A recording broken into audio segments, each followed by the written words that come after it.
Iya, yang pink.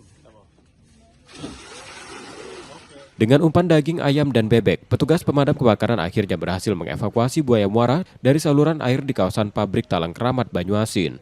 Buaya sepanjang sekitar 2,5 meter itu telah berkeliaran selama 2 pekan terakhir dan kerap muncul saat aktivitas pekerja pabrik berlangsung. Upaya penangkapan sempat dilakukan sepekan sebelumnya, namun buaya tersebut kembali lepas. Kemunculannya diduga akibat terbawa air pasang sungai di sekitar kawasan tersebut sehingga memicu kekhawatiran warga beraktivitas di sungai. Untuk proses penangkapan, kita menerima laporan sudah 2 minggu kurang lebih. Jadi kita intai dulu begitu benar ya? Iya, kita pancing, dia pakai pancing. Pernah seminggu yang lalu dimakan, terus lepas.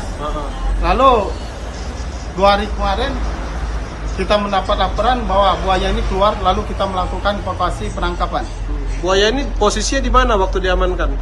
Di perusahaan, Pak. Iya, maksudnya di dalam pabrik atau di gorong-gorong atau di dalam parit. Siap. Oh, memang pegawai perusahaan itu resah gitu, Komandan? Iya, sudah resah.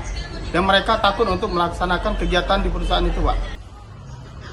Setelah dievakuasi, buaya muara yang dilindungi ini akan diserahkan pada Kementerian Kelautan dan Perikanan untuk dilepas liarkan. Reski Oktora, Muklas Diferensial, Kompas TV, Banyuasin, Sumatera Selatan.